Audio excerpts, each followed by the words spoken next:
Right, okay, so here we are at the King's Fund after what's been a really quite exciting day about public health and housing, and with homelessness and mental health and complex needs really central to a lot of what the debate was about. And would you like to just quickly say who you are and what it is that you're doing? Yeah. Do you want me to go first? Okay. So I'm Alex Smith. I'm one of the system brokers on the Fulfilling Lives programme up in Newcastle and Gateshead. And I'm Ray Middleton. I'm also a system broker in Fulfilling Lives Newcastle and Gateshead, and there we're working with people with multiple complex needs, over 100 people directly, but we've also got the job of trying to change the system within which people experience services. So can we take a slight step back? You say the Fulfilling Lives programme. Explain what that is. Yeah, so Fulfilling Lives is a big lottery funded programme. There's a £112 million investment 2 years ago now across 12 different programmes throughout the country, and we secured 5.5 million to Newcastle and Gateshead for an 8-year programme. And I guess the remit of that work is the clients with multiple complex needs, so those that are experiencing simultaneously homelessness, housing issues, and mental health problems, substance misuse, offending behaviour, are really falling through the gaps of the system as we understand the whole system. So where a very complex setup is kind of expected of the client to integrate into what exists, and they can't, they're not engaged, and they're not getting from the services what the services are set up there to give them. So a housing service delivers a housing provision, but they're not accessing that. So the role of Fulfilling Lives in Newcastle and Gateshead is one of navigation and brokerage. So we've got 12 service navigators who hold small caseloads of around 10 clients each. And the role there is really not to provide a service. We're not providing an intervention or delivering a provision of any specific kind. What we're trying to do is create a common thread that runs throughout a client's journey of all of those different services. A common thread, I think, that doesn't currently exist because we are delivering services in individual silos. So it's trying to create a relationship with a client. It's not delivering a service, but it's creating a thread that runs throughout a client's journey of services. So it's more than, or it's different from advocacy. You're not just being an advocate for the worker, but you are working to help them engage with the service. So will you also, for example, maybe attend a case conference or talk with the key workers in a different organisation, or with a housing staff or probation officer, or what? You're that kind of involved? Yeah, I mean, the navigator's role, I think, is as flexible as any role could be. So we've put absolutely no boundaries over that about what they can or they can't do. So where there is no service provision and they can't get, for example, a housing benefit form filled in, then the navigators are very skilled workers, so they're able to do that. They would attend MDT meetings, they would be part of that process. So if there is a gap, you can actually help fill it, not just stand absolutely, back and comment on it. Yeah. But if there should be a service working with the person, your job is to try and make it work. And I think a key thing there would be they're not signposting to those other services, maybe mental health, addiction. They're actually building a relationship of trust with people who find relationships very difficult because there's lots of issues of trauma in the past, and then going with them and navigating them to engage with that service and helping them to overcome the barriers which are there, because the existing system just fails. The system failure around people with multiple complex needs, so they navigate them fall through the holes and going with them, not just saying, oh, we'll refer you to this service. They go with them and help them. So it's about tackling barriers to access the services that are out there, rather than just saying there's a service out there, go and use it, because we know that a lot of people don't. It is, and I'd say that as those barriers become more clear, because there's lots of system failure, we have a different role in terms of system brokers into drawing out some of the themes about what is the difficulties with system failure, and then trying to help the system to reflect on itself and its relationship between health and housing and addiction services and probation. So it's feeding back to the services and the managers of the services, needing the commissioners of the service as to where the gaps are, there shouldn't be a gap. It shouldn't need someone to do that Yeah, so I guess the broker role, I kind of see it as being on a bit of a continuum. We've got an idea of a kind of traffic light system of blockages. So Traffic light. we see Yeah. different, sorry my accent, we see No, different I'm just saying level. traffic light, as against traffic heavy. But Yeah, no traffic. Yeah, so traffic lights. So going from what we would see as maybe a green blockage through to an amber blockage through to a red blockage, and seeing this on a continuum. So where, as system brokers, we're able to make some positive, I suppose, short-term and immediate interventions to have a positive impact on an individual, right through to those more systemic blockages that are affecting the system as a whole, and where they are much longer term and certainly aren't going to have a quick fix or a quick solution. So in my head, I'm thinking of an example might be, say, if a service has a eligibility criteria, which are, or a assessment process, which is such a way, it is kind of daunting or makes it impossible for the person to actually act, then you would feed that back to the service, and they would then have to decide whether it was them or even somebody else that needs to sort of modify. Yeah.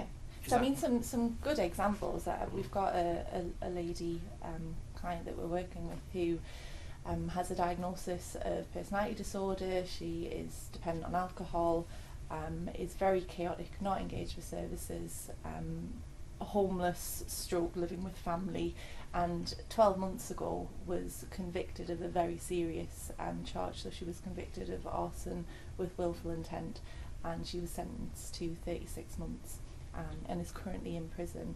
Now she has the opportunity to be released early on tag, but because of her conviction, she has nowhere suitable that she can be released to because of the seriousness, and she's now a high-risk offender, the arson charge. There isn't any housing provision that is really available or suitable for her. So part of my role within that, in that kind of green level blockage, if you like, is to try and broker something there. So try and broker a suitable accommodation, which we've done. So with our co-partnership of Changing Lives, Mental Health Concern, Oasis Aquila Housing, Mental Health Concern, within almost a bit of a mini system that we've created, have said that we would be willing to take the chance. We're gonna extend maybe your view and see that this isn't just about a blanket policy of arson. So rather than passively saying, sorry, there's no where suitable, you're able to be proactive and saying there will be this need coming up. Who's in a position to then... Yeah, and then go and have a meeting. You know, I met with the service manager. I was there for about 3 hours talking about this lady and not about a client who has a conviction, who has these needs. It's about this person and realistically, what are the chances of this if this is going to work? So in my days as a psychiatric social worker, we had what we called a key worker system. So under what they call the care program approach, within a multidisciplinary team, there'd be one individual. It could be a social worker, could be a nurse, psychologist, psychiatrist. There's one individual who had the task of negotiating, trying to pull together a package of care. But if there was a gap in the service, there was nowhere we could go with that information. We couldn't feed that up to anybody else that had any power or influence to say, well, we'll talk with the housing associations, or we'll talk with the courts, or the police system, or the family, and wherever. So where does your information go? How does this get kind of owned by the next tier up? Yeah.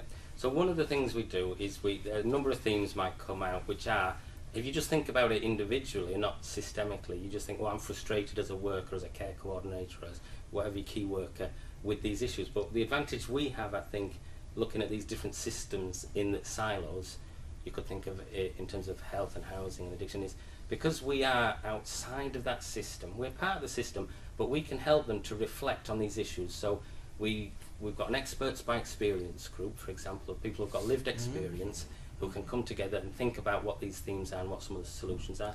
But we've got an operational management group and a strategic management group.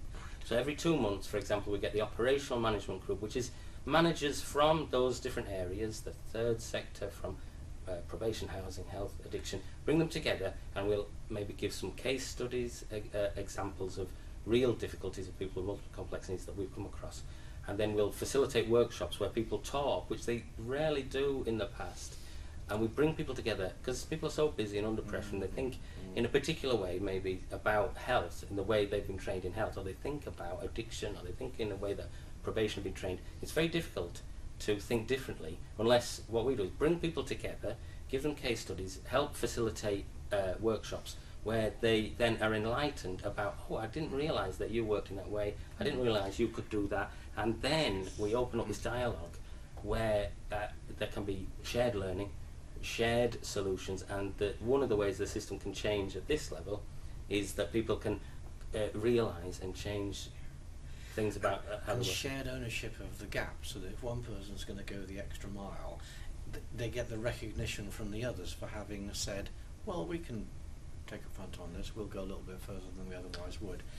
And you get recognition for that, which otherwise people just don't know. It that does, someone and else has gone. I think it's worth saying that although there are some systemic changes you can make at managing a service level, there are some that you can't. And so some of those themes can then go to the strategic management group, which is more at a senior level from maybe the local mental health trust, from the councils, from addiction services, commissioning groups, etc., where people can then say, this is a more systemic entrenched problem, maybe dual diagnosis about hospital discharge, about a number of different things. We've thought about it in terms of the expert by experience input and views are valued, and we've thought about it from a managing services operational level, and now they can think about there's something maybe you could do around changing maybe joint commissioning a different service, because this is an entrenched problem, and that's one of the ways in which we're helping the system to think more systemically rather than... Or changing the terms of one service that is commissioned to do something but it's not quite covering some, but you know, if they were commissioned, if the wording of the commissioning contract was slightly different, say, then they could. This is a pretty ambitious programme, isn't it? To get, and this is all at one local authority area. So Two. Newcastle and Gateshead. So Newcastle and Gateshead are kind of double-headed. There's a river in between them for those that don't know.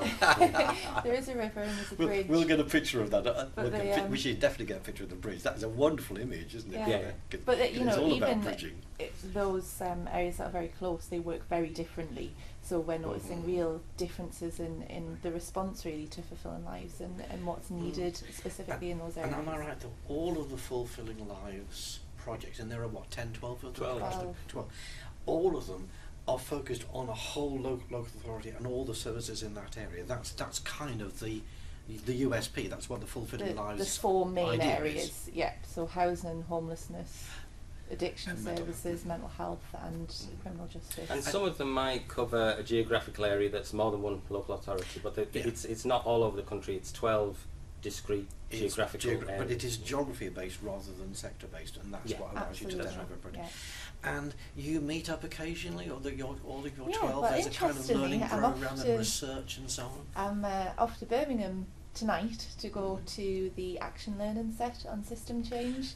So this happens every 3 months, facilitated by CFE, who are in charge of the national evaluation of the Fulfilling Lives programme. Fulfilling Lives Multiple Complex Needs, because I think it's important to distinguish.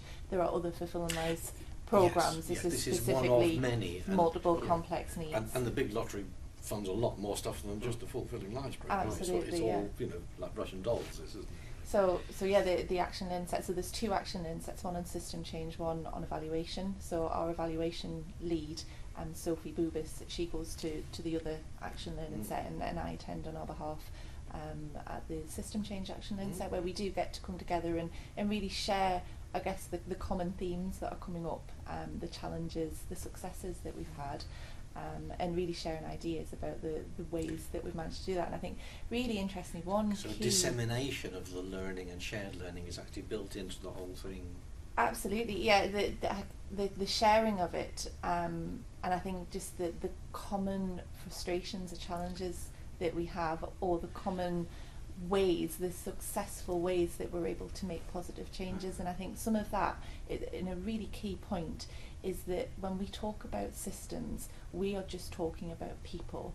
Systems are made up of lots of people that are organised in particular ways, and the key aspect to system change for me is that it is about relationships, and it's about the relationships that we're able to build as a Fulfilling Lives programme with all of the stakeholders, and get key people to buy in to the ideas that we have and to really take a chance on doing something new. So I think there are lots of ways of trying to affect system change, one of them being role modelling and trying to pilot those ways of working. So I guess a good example of that in relation to the pilot you're doing on Pi. That would be a good point to have a chat about Pi. Which would link us beautifully with another video that we'll have coming up soon. Ray, Alex, thank you very much. That's a really clear. Except that, hopefully, over the next 6 months, a year or two, as we hear more from this, we can maybe just have another talk with you another time and see how it's progressing. Absolutely. That'd be great. That would be Thanks, great. Robin. Yeah, thank you. you. Thanks.